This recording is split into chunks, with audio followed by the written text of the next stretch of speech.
guess we'll just jump into it if that works for everyone, unless anyone has any initial questions before we start. No questions. This looks like we're good, so let me go ahead and You're share. asking about our projects? Was that your question? Just general first.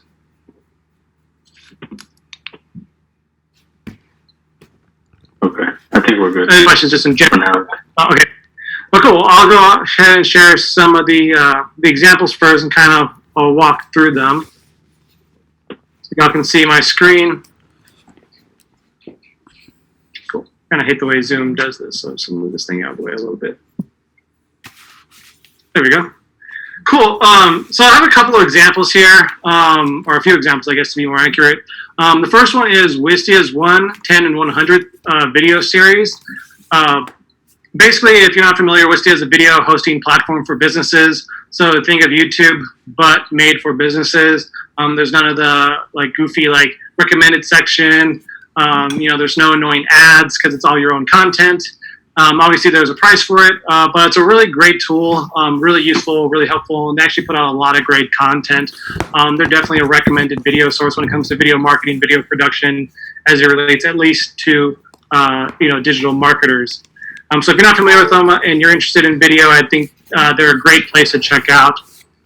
But in particular, in this particular example, they did what they called this 1, 10, and 100 series. And so basically the concept was, how do you produce a video, a marketing video, at various budget levels, because each budget's going to kind of have its own, restrictions and opportunities, pros and cons, if you will. And so they did it so the 1 is $1,000, 10 is $10,000, and then the 100 is $100,000. And can y'all see, is the video, is it relatively smooth on y'all's end, this little trailer background video that you can see here? Mm-hmm. Yeah, so what they did this documentary series. They actually did it in partnership with a video production agency out of California called Sandwich Video. And they basically produced 3 different types of, video ads, commercials for, those different price points, right? And with the different teams. Because obviously if you're spending $1,000, you're probably not going to be able to hire a DP, an audio engineer. Even at $10,000, your crew is still going to be relatively small. And then once you get to $100,000, that's a pretty significant amount of funds, right? You're going to be able to buy, either buy or rent higher end gear, get, actual professional video people. You can kind of see there, a lot more fancy equipment, a lot more people on set. So that was the concept behind the video. It's how do you produce, what does that look like when you have a budget that's either really small, kind of medium, or really big? And what are the different, pros and cons of that? How much does it actually affect your video? And kind of the way they did it was really interesting too. It wasn't just about producing this series. They actually, all those videos they made, they actually put into market and did a really great digital campaign around them. Obviously through Facebook, through Instagram. They promoted it like you might see anything promoted, like an upcoming series for Netflix. They did a great job when it came to email marketing.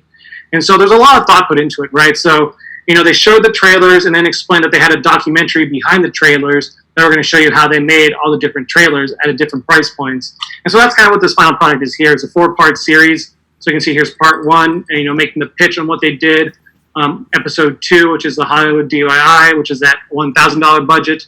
The Skeleton Crew, which is that $10,000 budget. And then the Blockbuster, the last episode, episode 4, which is that larger budget, $100,000.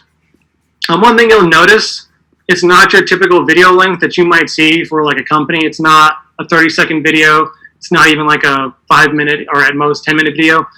This one's 10 minutes. This one's 22 minutes. This is 29 minutes, and this is 42 minutes. So they really did make a documentary, right? It wasn't just we're going to make a documentary-esque style, little short 5-minute video or 10-minute video. It was they actually put a lot of work into making this into something that felt like something you could actually be watching on Netflix or Amazon Prime or whatever you use to watch your content, right?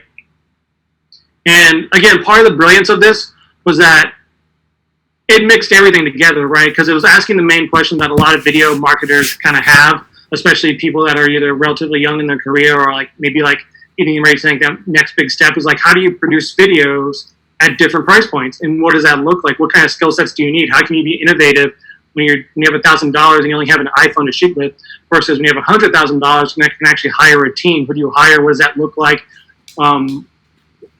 Is the difference actually even worth it at some point, right? Like, does it make sense to spend $100,000 on a commercial you're going to produce for Facebook, or does $1,000 one work just as well? And that was like their whole concept. Marketed really well, and then developed a great product at the end. So I'll drop a link to this in the chat and just recommend you guys take the time to watch it. Anything else, just to kind of just see like what you can accomplish with this. When was the chat? Presenting for a second.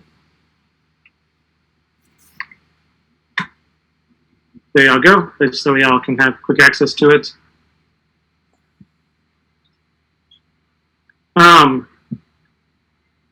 Again, so you see, it's a multi-part series. Any kind of like initial questions just on what this project was and how they did it?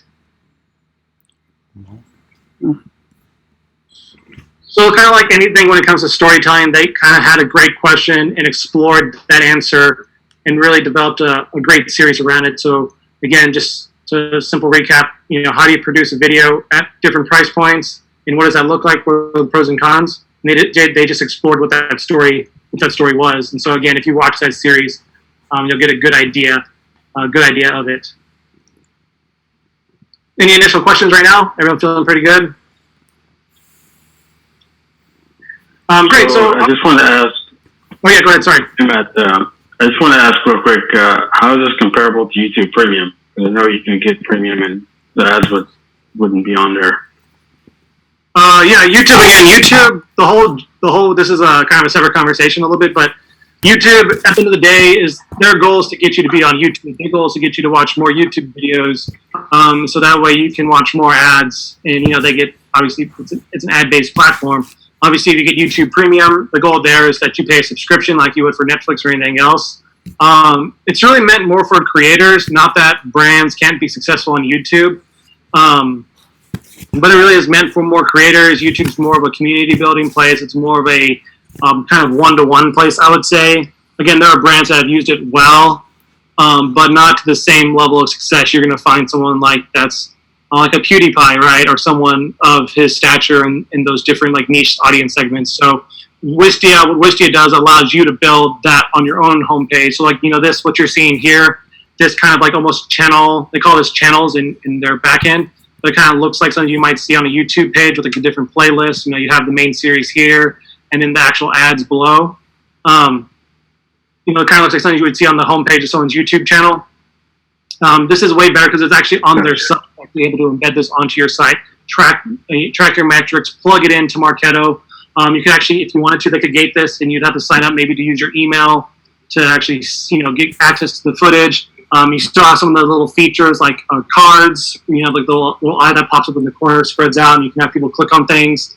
Yeah, so Wistia it's way better in terms of engagement, data collection, CRM stuff than YouTube's ever going to be. Nice. It can be a little, the price has gone up a little bit, so it can be a little more expensive than it used to be. But if a brand, if a business can justify the cost, it's definitely worth it.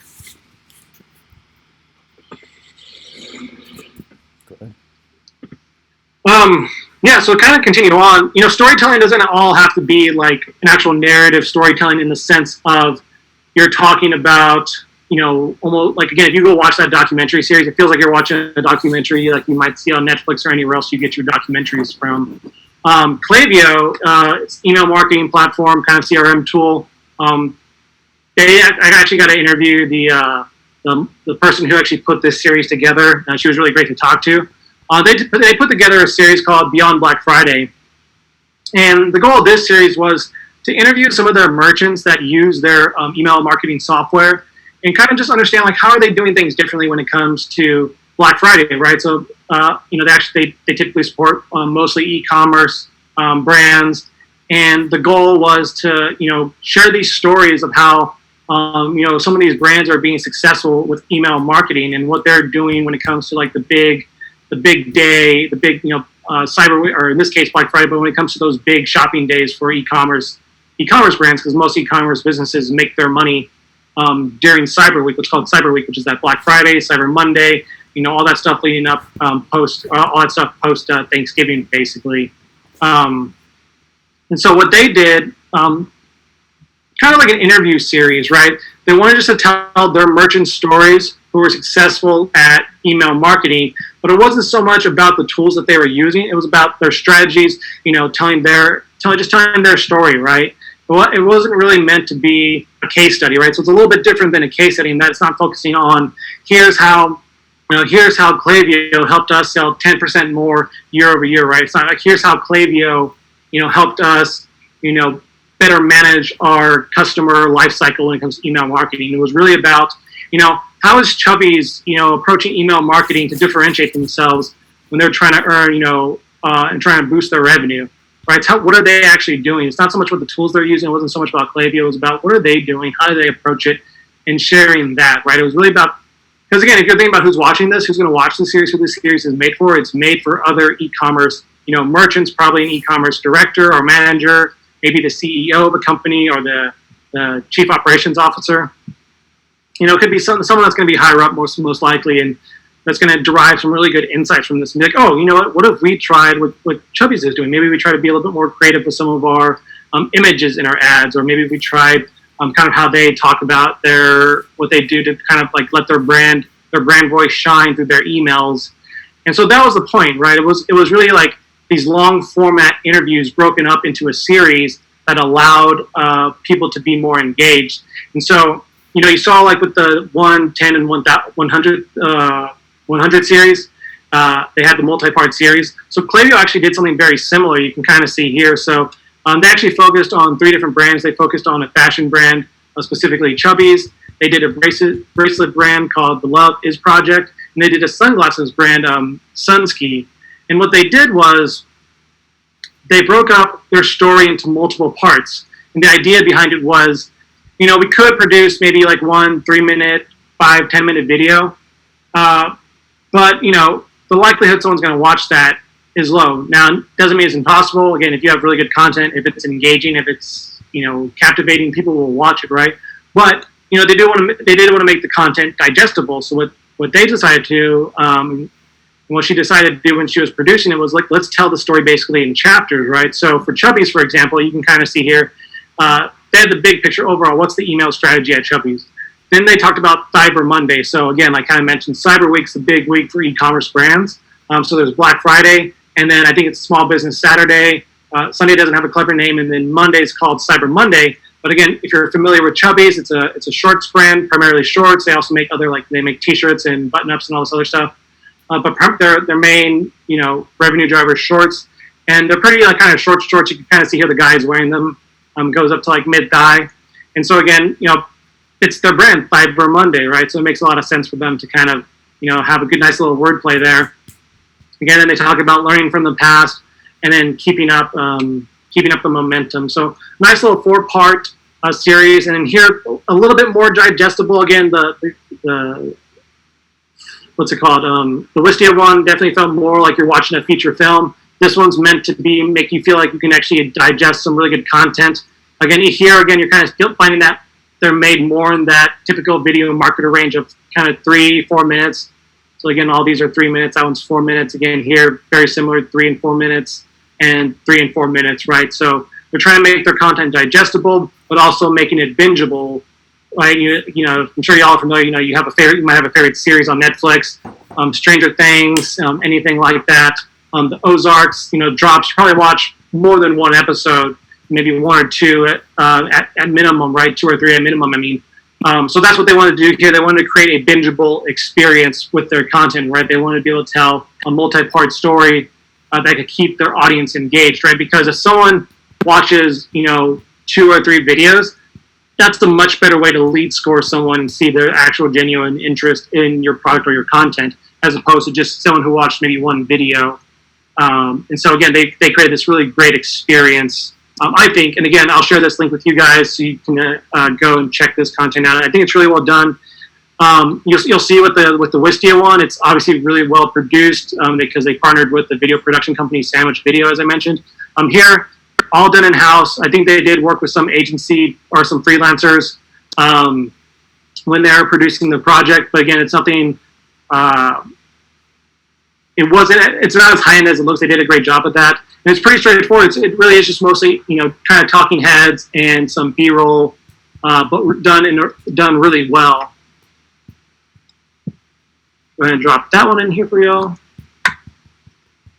So kind of any questions on the Klaviyo series or kind of the idea behind it?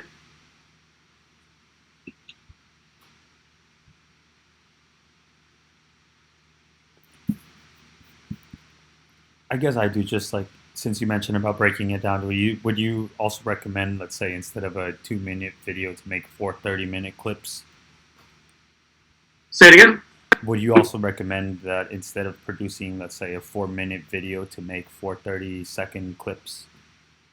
Just to try. I mean, you still want I would say that you want it to be able to stand on its own, right? So,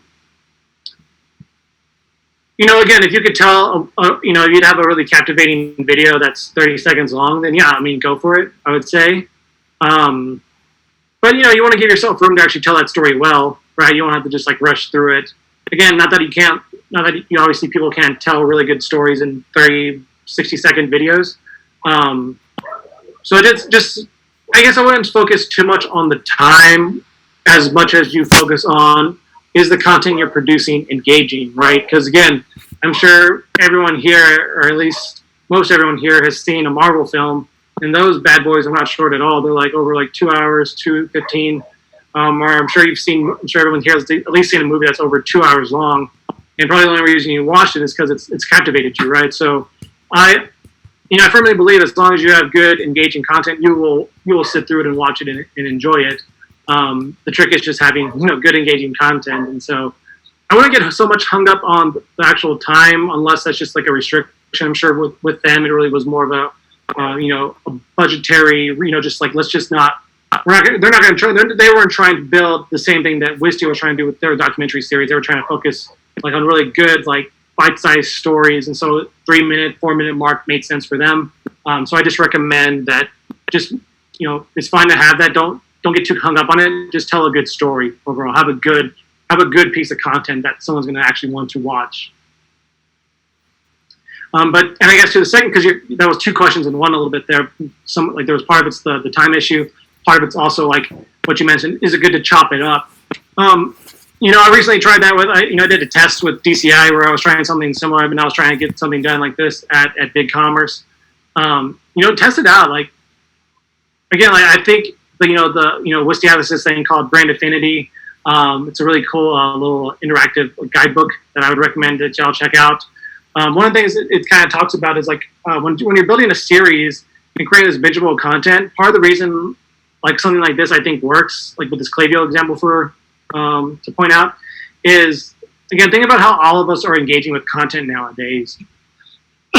Excuse me, how all of us are engaging with content nowadays. Like I mentioned, like Netflix is really like kind of conditioned us to want to like watch bingeable content.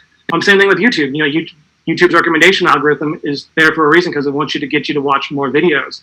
And I believe it's Ryan Deese out of a Digital Marketer. They're a local Austin agency. I've been interviewing him for some content we're putting together. And one thing I agree with him on that he's mentioned is that a lot of brands, what they'll probably like in the long run, like start doing is like becoming content producers, like almost like studio houses, because that's how you're going to really build an audience that is going to not just like have like a certain connection to you, but is they want to stick with you. I mean, look at Disney. Disney isn't just a movie house. Disney isn't just a video production or a filmmaking place or a studio, right? I'm sure you have nieces, nephews, sons or daughters, or friends, kids. You probably know kids that have way more Disney stuff than you think any one kid probably should have. I know I saw like this. My wife and I have a game called Villainous, and it's like a game about Disney villains. I was like, oh, that's cool. And the only reason we bought it is because I'm familiar with the brand. I'm familiar with the villains. I have this connection to it. And again, that's what these brands are trying to do. They're trying to help build a connection between you and their content. So that way, next time I think about an email marketing software tool that I want to use, I'm going to think of Klaviyo because I've sat through and watched all 12 of these videos. And so that's kind of like what I would recommend when you think about storytelling, and when you think about should I chop this up? Just think about how people are engaging with content and test it out with your audience, right? It may not work with your audience. Maybe they just really want to watch a simple 1-minute video. Just tell me what you are, get in, get out. But maybe you have a community that you're building and they actually enjoy this kind of content. So yeah, I think it's totally worth testing out. Thanks so much. Yeah. Any other questions?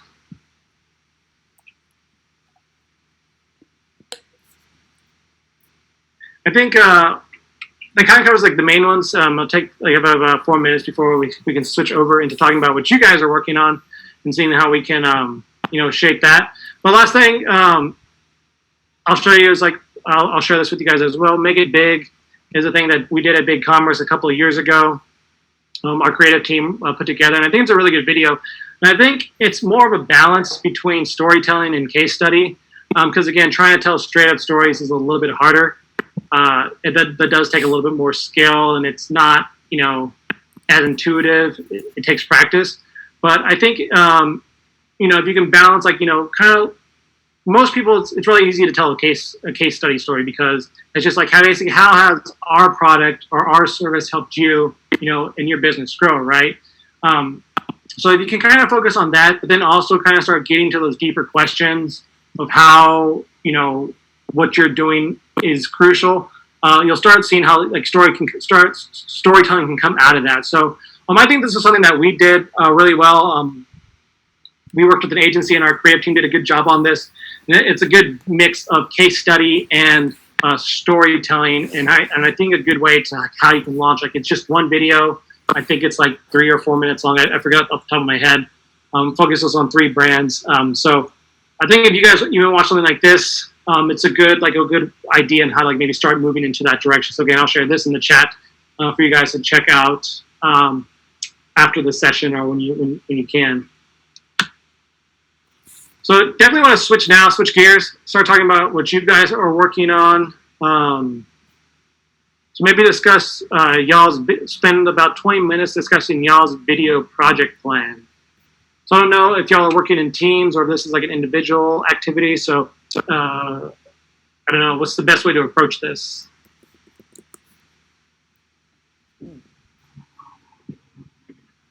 We're working in groups of 2. So I don't know if you guys just want to talk out loud or go into breakout rooms and then have Matt kind of pop in on each group.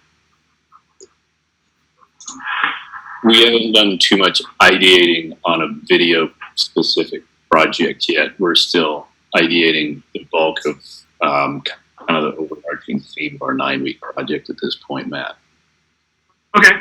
So then I guess what we could do, and then that said, maybe do the breakout rooms, and I'll kind of just jump in between each room. That way y'all can start, planning it out, and then I can come in and provide, the guidance, whatever guidance I can for you guys. Sure, Does that sound good? Mm-hmm. Yep. Yeah. All right, let's see. Do I have to create the breakout rooms, or is that something y'all can do? I think only you since I think only the host. Okay. So we can do it manually. So there's what? I think it'd be a good idea if we tell you who's with who. 5 rooms, I guess? We do already have set groups too. I don't know how you're grouping people. Yeah, it says manually, so looks like I can create. So for breakout room 1, I guess I can assign. So who's your partner, Annette? Sophia. Oh, there you go. Great.